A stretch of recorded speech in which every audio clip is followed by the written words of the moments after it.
So I spent most of my life thinking I was damaged goods and that I was not enough. And I grew up in a family with parents that were not happy in their marriage. My father, who is my hero, and I'm a daddy's girl, drove me to excellence. I think he saw something in me from when I was little that needed to be challenged and lifted up. But sometimes those lessons he gave me were hard. And so in my child's mind, what I often thought was that I wasn't enough, that I couldn't be perfect the way I thought he wanted me to be. You know, as children, sometimes we don't understand what our parents are asking of us, or that they're inspiring us to do. My mother was wildly creative and really, really smart. In fact, she was in medical school in college when she met my father. And she quit medical school because a teacher told her that if she was too smart, she wouldn't be able to find a husband.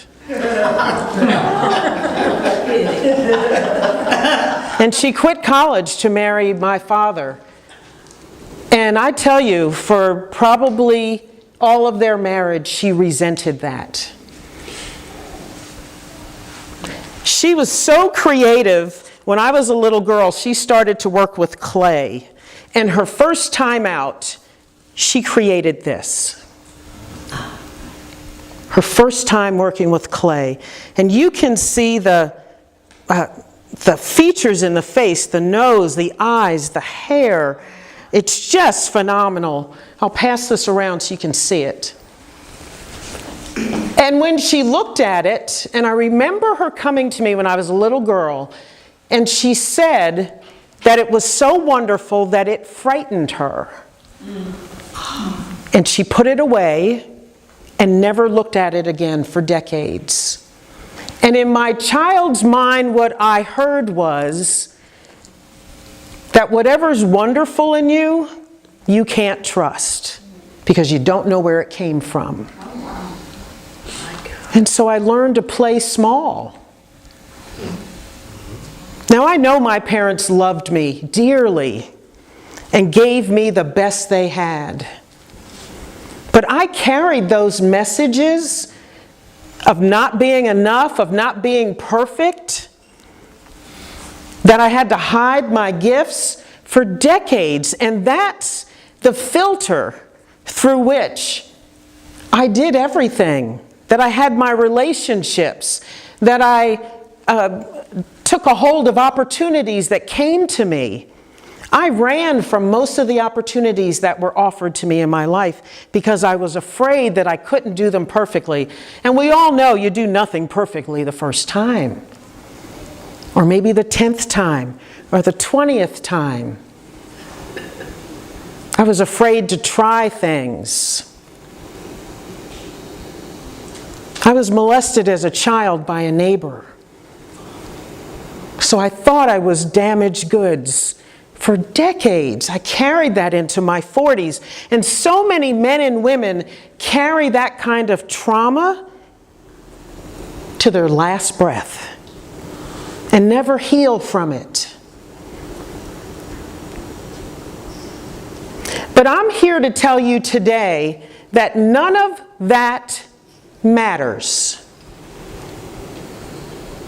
because we are simply divine. Amen.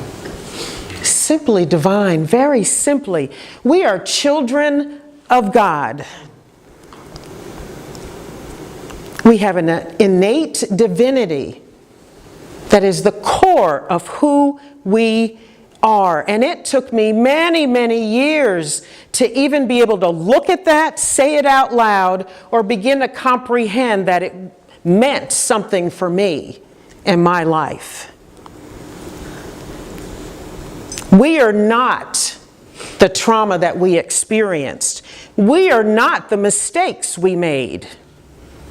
I've made many. I still make them. And we all know that. We've all made mistakes, haven't we?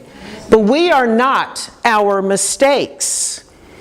We are, very simply, friends, divine.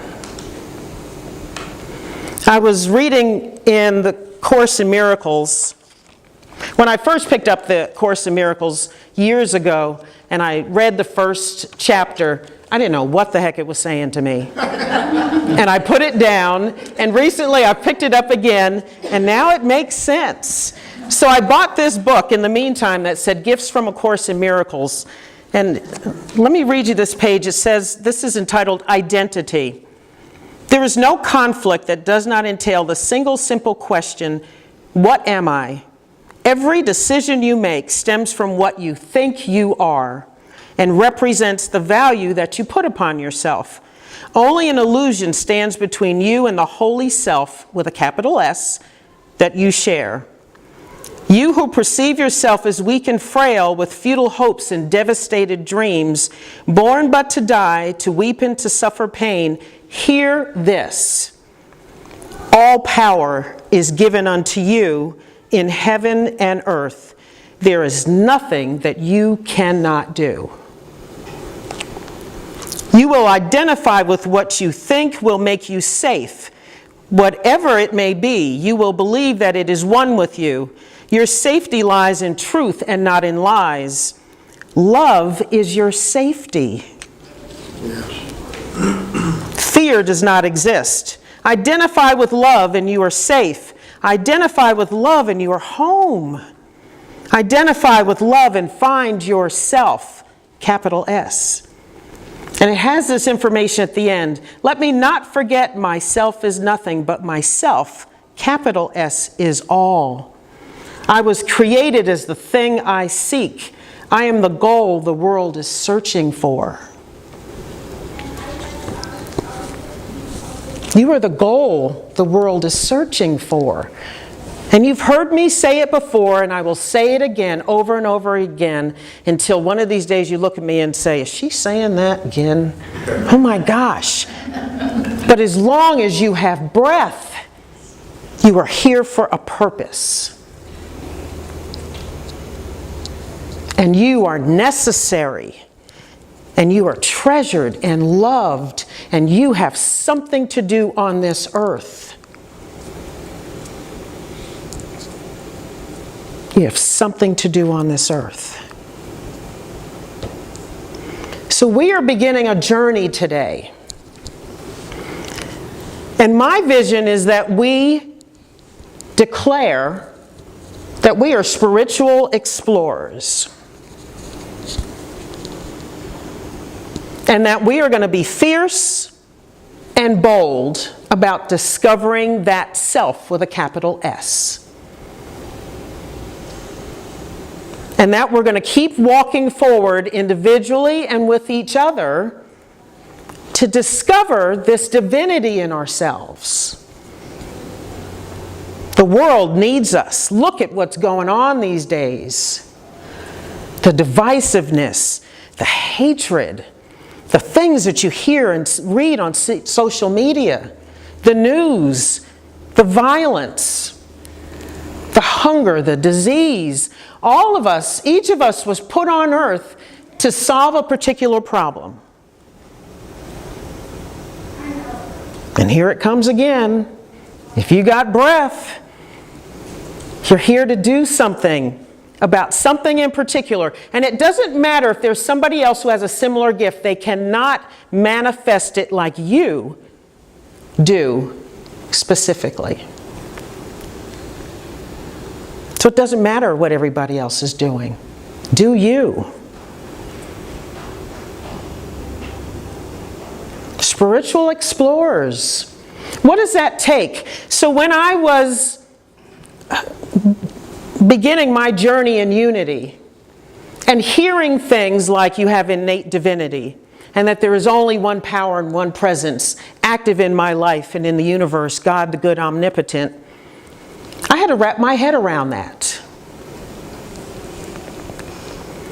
And I began a meditation practice daily. And the first day I tried to sit and meditate for 5 minutes, I about lost my mind. 5 minutes in the quiet. After the first minute, I looked at the little stopwatch I had in front of me and said, oh my gosh, I got to do 4 more of these. Yeah. To sit by yourself in the quiet. Our lives are so noisy now. Our world is noisy. And so we're used to that. We're attached to our phones and information, news, notifications. Everything is flashing at us all the time. And to separate ourselves from it is hard. But folks, you will never find that divinity or experience it within you if you don't go within. Amen. You gotta sit in the silence. And sometimes when you're in there, you may not feel so comfortable, because there are days I've been in the silence and just wept the entire time. Because your stuff will come up and you'll start to hear that voice within you that talks to you all the time, but because of all the noise and because we won't tune out, we don't hear it. That still small voice within you is talking to you all day long. Sometimes it's telling you, don't get on 75 right now. Sometimes it's telling you, don't take that work opportunity. Sometimes it's telling you, don't open your mouth, it's not the time to talk. It's telling you this business opportunity isn't right. Don't date that person. Don't return that phone call. Or like when I was discovering what it was like to have a loving, peaceful, joyful relationship, I was getting messages to open my eyes to this man here. But he was unlike other men that I dated. And so I didn't recognize him as someone that was for me. I couldn't believe it, that I deserved that. And so my self-esteem after I met him in the beginning told me that even though we were together, that something was going to happen. And maybe one day he wouldn't come home. Yeah, for about 6 months, I was afraid he would be taken from me. That's what happens when we don't believe who we are truly. But now I believe it every day, and I get to look at him and affirm who I am and affirm for him who he is. That's why people come into our lives. So we're going to explore together and support each other in this journey. We're going to learn, what does this mean? We're going to talk about, how does this apply to my life today with what I'm dealing with right now? Aren't those the kind of things you want to know? Because sometimes you read scripture or you hear a lesson or somebody, a minister or somebody talks about something and you say, that doesn't apply to me. I don't know how to do that. Or I don't know if I want to do that. Or that kind of pushes my buttons. I don't want to meditate. There's some days I don't want to either. Because I just want to get to whatever it is on my list of things to do. I got stuff, right? And the stuff is creeping up on you as soon as you open your eyes, right? You got the kids. They need you right now. The job is calling. You got Facebook notifications. It's important, right? But there's nothing more important than that inner adventure that you can take every single day to find out who you are and get all of the answers you need for absolutely every question in your life. Absolutely every question. If you dare to ask. And there are times when I ask out loud, what does this mean for me? Really? And the answer always comes. A couple of months ago, I was really going through what people call sometimes a dark night of the soul, and it lasted for about a month. But I really wanted to know what were the things in my life that were holding me back from stepping forward into big opportunities. Why do I still play small from time to time? And I did ask. I was in my meditation. I said out loud, I want to know. And boy, did I find out. Oh my gosh.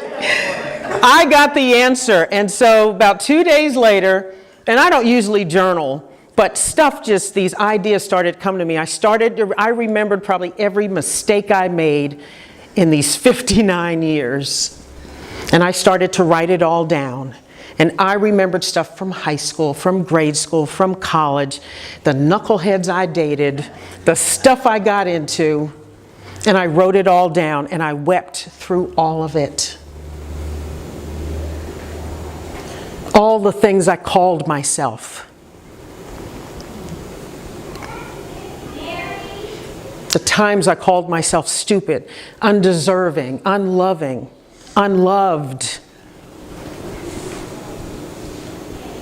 The days, the years, the decades I carried shame, all of that came out. And I poured it out on those pages. I asked, and it told me.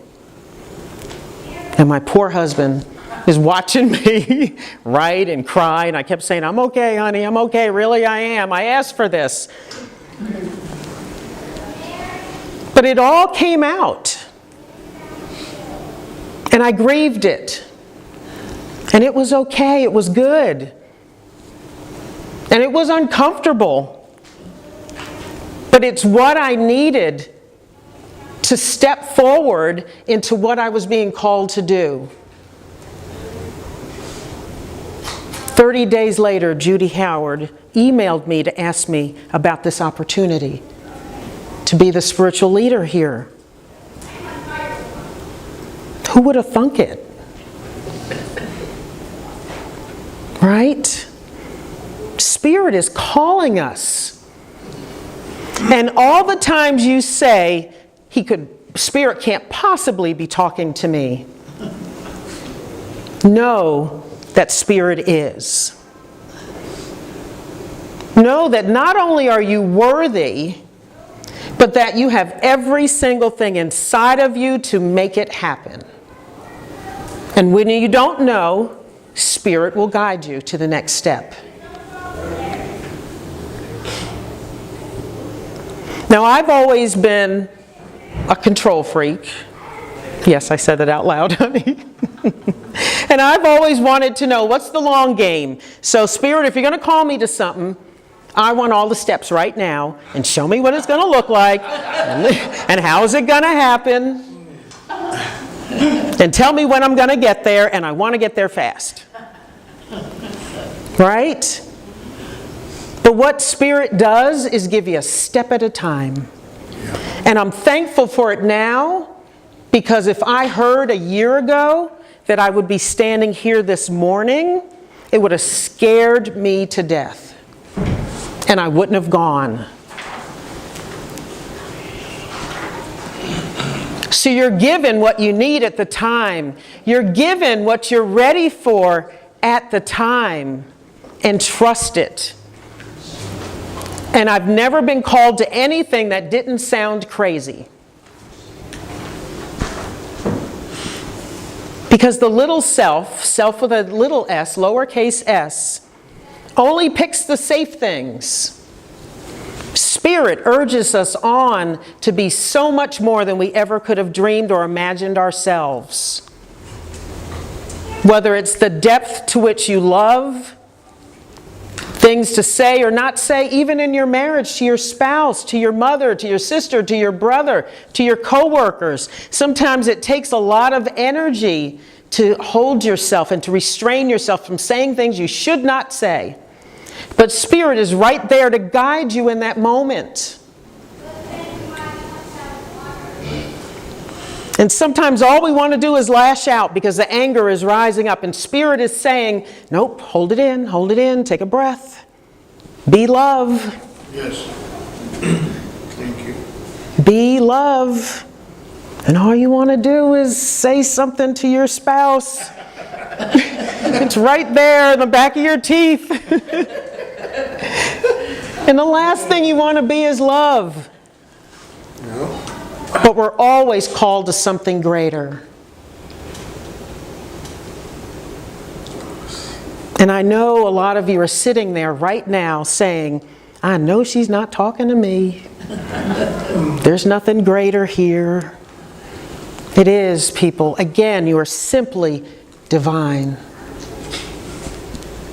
Children of God, part and parcel of the same force that created the heavens and the earth, that breathe life into your heart and your soul. That's who we are. And together we're going to discover that. So one of my big ideas, and it's actually not my idea because I believe that Spirit gives me all of this. So now that I said yes to this, all these ideas are coming. And so I always think, and it's always worked for me, it's not just enough to hear things and read things. We have to practice them. Like you got to sit in meditation. And if you can only do 2 minutes, do 2 minutes. And happy dance all over the house that you could sit for 2 minutes. And when you can get to 10 minutes and 20 minutes, sit in the silence for 10 and 20 minutes. And one of the things I'd like to do here is to have meditation time, maybe prior to service, for about 15, 20 minutes. So we can practice together. And then you know what it feels like when you get home. And you try to do it every day. And the other thing I'd like to try, if you're willing, and I have a survey somewhere, I think it's out on the table out there, is maybe on alternate Sundays, maybe the first and third Sundays, we do a lesson like this and have a service. And then maybe on the other Sundays, the second and fourth, that we have a discussion time, that maybe we start off with sacred music and sing and have a prayer, but then we discuss what we talked about. Talk about the things we're struggling with, the decisions we have to make, the misgivings we have, the fears we have, the doubts we have about who we are. And we learn from each other. We share our wisdom. And it won't be compulsory to talk. You can sit and just listen. In fact, most of our learning happens when we shut our mouths, right? But just coming and listening to other people, the people that we share this space with, can teach us so much. Because then we get to see that maybe we're not so different. That it doesn't matter how we show up, where we were raised, who we voted for, how we worship, how much education or money that we have, that we are all dealing with something. And we're all just trying to make it through every single day. But we're here to support each other. So it's something I'd like to try. We'll have a survey and you can let me know. I love that idea. I hate that idea. I'm not sure, but maybe I'll try it with you. And we'll see what happens. But be fearless.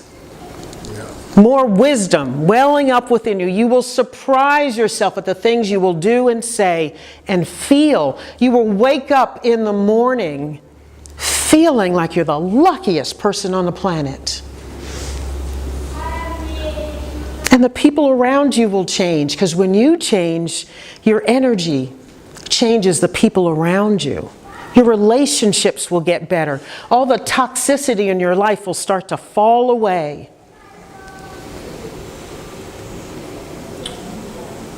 And you will be so glad to be alive. And you will try things that you've never tried before, things you've never dreamt of trying before, because Spirit is going to prompt you. Just say that you're open. And sometimes it's enough to say, I'm willing to be willing to be open. And that's a crack just enough for Spirit to get in there and say, all right, let's do this. And on the days when you feel like you can't, like I often do, I say, you know what? I don't know if I have this. But Spirit, fill me. Tell me what to say. Tell me what to do. Go to the silence and wait for the answer. And if you don't hear the answer, it must not be time. Just wait. Yep. It's hard to wait, isn't it? Yep. We want it now. We want it loud. We want it clear, right? Be courageous about waiting. Be courageous about finding out who you are. You have lives to change. Whether it's your children, your co-workers, you have a business, there's an idea that's been in your head that you've been thinking, oh, this thing keeps coming up for me, but I'm not going there. It's time. The time is now. This is your support place. This is where you come to refuel. This is where you come so I can remind you that you are very simply divine. And we're going to learn how to remind each other and remind ourselves every single day. Psalm 139 that we listened to in that first video. I praise you, for I am wonderfully and fearfully made. Fearfully meaning awesome. And the statement right after that again is, I know that full well. I want each of you to be able to look in the mirror and say, I am fearfully and wonderfully made. I know that full well. My prayer for you today and this week is that you discover the miracle within yourself and the miracle in every single person you meet and in every moment of every day. God bless you.